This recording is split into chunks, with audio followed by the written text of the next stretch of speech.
O risco vem de não saber o que se está fazendo. Sempre sigam metodologia e não sigam carteira. Ela é uma empresa que sequer paga dividendo. O preço sobre lucro tão alto, tão puxado, que a dívida então nem se fala. Uma relação dívida-EBIT de 10 é extremamente arriscado. O preço justo de Graham é praticamente metade do valor de cotação de tela da companhia hoje, e o preço teto nem se aplica, porque se você pegar de 2021 para cá, a companhia praticamente não paga dividendos, sem regularidade, dividendos baixos, ou seja, é uma mera expectativa presente, baseada numa expectativa utópica de um possível futuro, e aí a gente está falando de esperança. Se vocês lessem os Axiomas de Zurique, que é um dos livros que eu indico para vocês, vocês veriam, não misturem esperança com investimentos. Investimentos é lugar de ser racional e não emocional. Fundamentalmente, se vocês olharem os números dela, ela não pode ser uma investida. Ela não tem números para estar numa carteira previdenciária.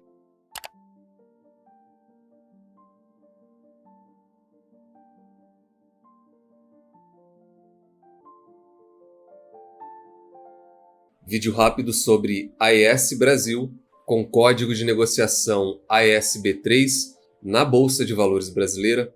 Empresa essa que ofereceu um retorno negativo de 17% aos sócios, contra um retorno positivo de mais de 200% de Bovespa no período. Trazendo isso para o mundo real, um aporte inicial de apenas R$1.000 na companhia se transformou hoje em R$800, não só a perda substancial de dinheiro, mas também o custo de oportunidade, o custo de ficar travado tantos anos em uma operação.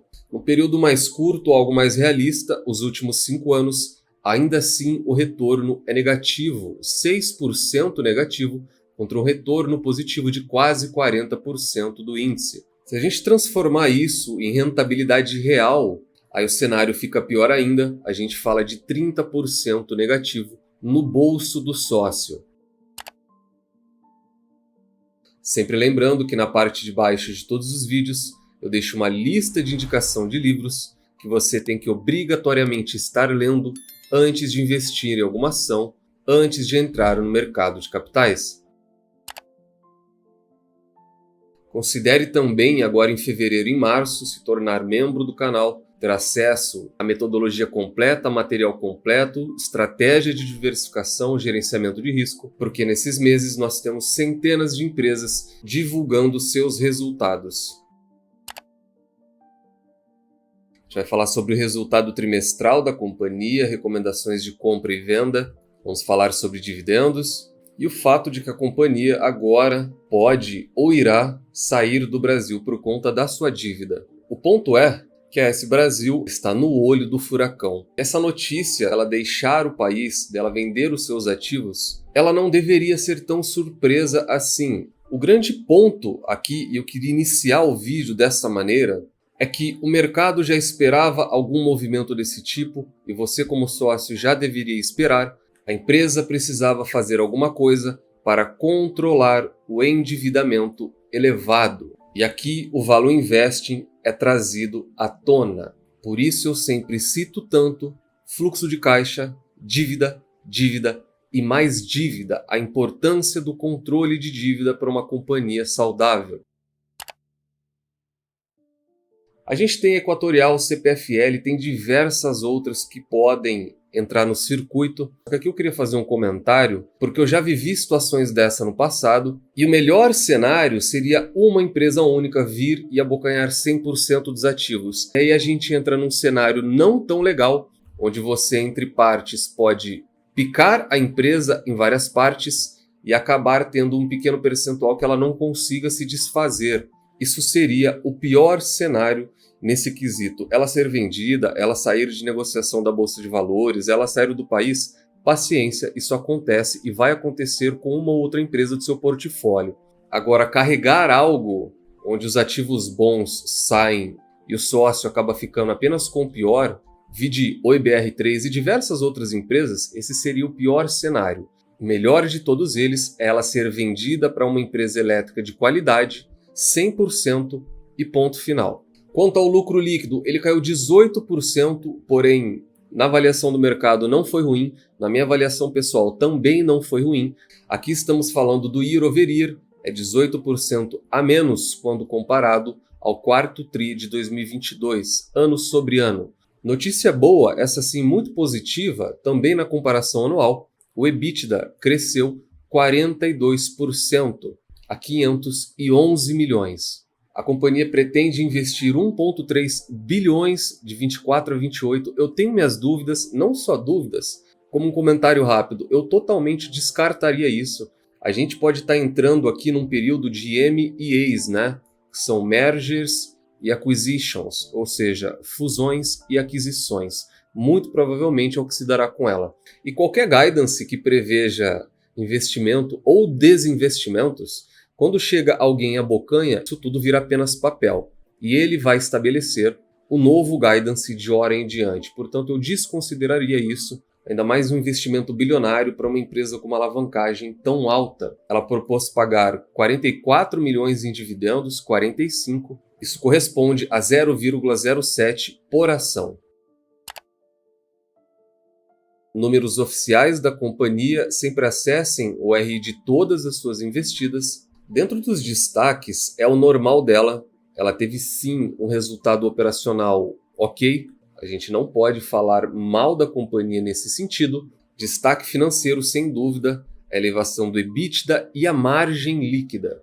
Eu trouxe esse slide porque a primeira parte da apresentação deles é de crescimento. E no vídeo anterior, no gerenciamento de risco, eu estabeleço e coloco isso. A AS Brasil, ela é uma aposta. Obviamente, a gente tem que partir do princípio que todo investimento ela é uma aposta. O que você faz é minimizar ou maximizar riscos.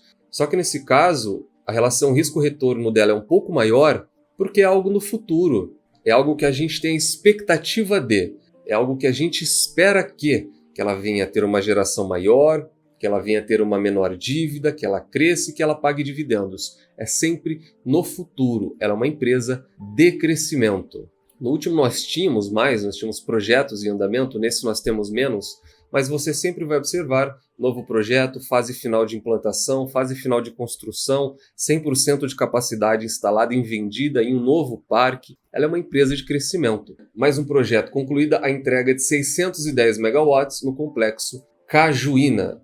A fase 1, 100% operacional. Fase 2, serão mais 370 megawatts. Previsão de conclusão ainda no primeiro semestre. Novamente, a AS Brasil é uma empresa de projetos. Agora falando do operacional, o ponto de destaque é 100% de disponibilidade no trimestre. Esse vale a pena trazer. Vem para a parte financeira, resultados finais, um crescimento de 35% na margem líquida, impulsionado pelo crescimento eólico. A gente viu no operacional da companhia, faz todo sentido. Só que ainda assim, mesmo com esse crescimento, a margem dela não é tão legal quando comparada a seus pares. Abre aspas aqui em cima, disciplina de capital em cenário de crescimento, fecha aspas. É uma frase muito bonita, mas não existe disciplina de capital. Custos de despesas crescendo acima de índice, custo total ainda crescendo acima de índice, e a gente entra em mais um, forte geração de caixa operacional e liquidez robusta. Aqui a gente fala de FCO. Também não é tão bonito quanto a frase diz, não. Nem o FCO, nem a liquidez da companhia. Esse sim, evolução expressiva no EBITDA e lucro líquido.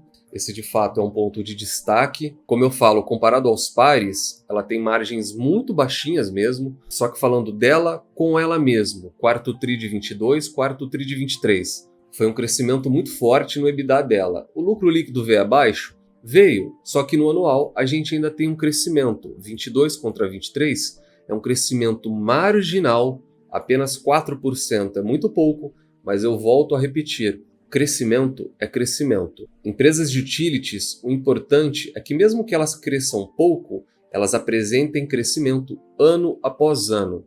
45 milhões em distribuição dá um payout de 55%. E eu deixei para o final mais uma frase bonita. Abre aspas, início do ciclo de desalavancagem com a operação de novos projetos, fecha aspas. É mais uma frase bonita, você pode ser levado ao erro.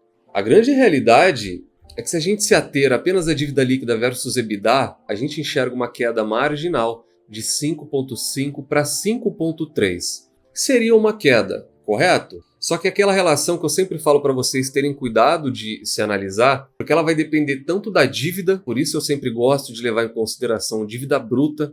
Em outro espectro, quando eu faço uma análise mais abrangente, quero ver exposição de dívida internacional, prazo de vencimento, a tudo aquilo que ela é atrelada, mas numa análise mais simplista, a gente olhando dívida EBITDA, observem aqui, a dívida vem crescendo e ela não para. Em cinza é a dívida da companhia. Ela subiu tanto no anual de 6,5 quanto no trimestral de 8,7 para 9, ou seja, a dívida não para de crescer. Por que ela caiu, você se questiona? É por conta disso daqui.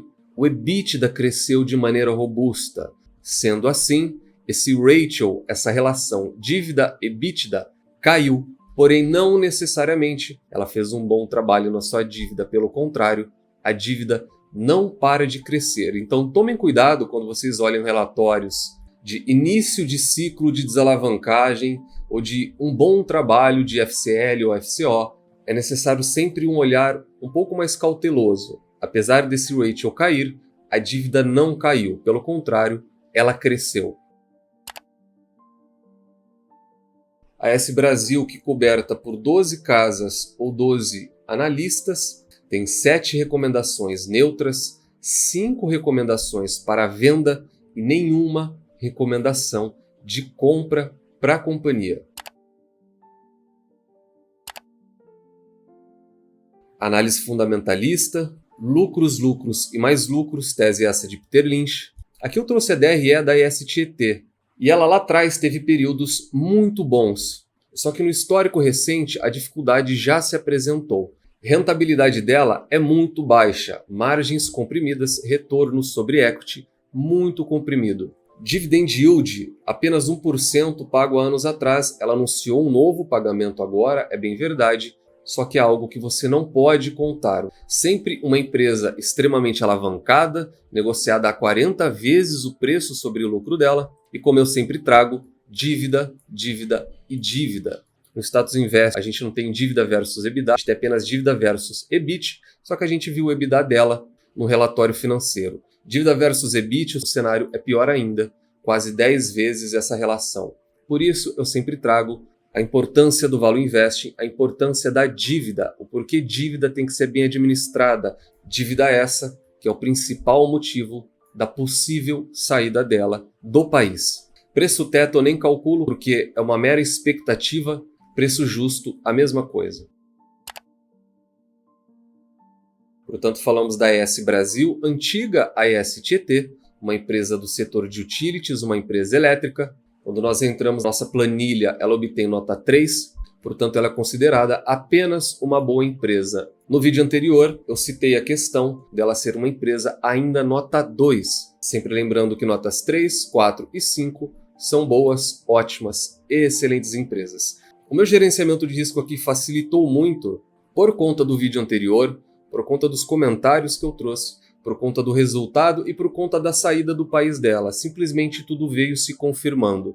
Pontos positivos? Tem bastante pontos positivos. O operacional dela, apesar das dificuldades, está caminhando. Para alguns setores do país, alguns locais, ela é necessária, só que é importante saber o que se está fazendo, não ter fomo, não ter medo de ficar de fora porque simplesmente todo mundo está falando dela. E acima de tudo, não ter esperança, esperança de que um dia ela vá se concretizar, de que um dia ela vá te dar retorno. Uma empresa que te dá 30% de retorno negativo real nos últimos 5 anos, de que um dia ela vá te devolver isso, e que você vai fazer preço médio. Não. E essa talvez seja a mensagem principal desse vídeo. Caso seja sócio, não seja por esses motivos errados dos quais eu falei. Seja sócio sabendo dos riscos inerentes da companhia. Faça gerenciamento de risco, estabeleça um percentual menor. Não é proibitivo ser sócio dela. Mas como eu falei no início, siga metodologias, não siga movimentos. Gosto da companhia, acho um projeto interessante, só que eles pecaram naquilo que eu sempre trago como análise inicial: fluxo de caixa, margem e dívida. Para depois você pensar, olhar em dividend yield. Essa é a base da metodologia do canal. Eles pecaram em algo muito sério e é uma alavancagem complicada de retroagir agora. Deixa no comentário se gostam ou não da empresa, se concordam ou não com a avaliação que a gente fez dela no canal. Nunca se esqueçam das 3 chaves do sucesso. Encontrem excelentes empresas a preços atrativos, com uma excelente gestão e nunca mais as vendam. Tranque elas as 7 chaves.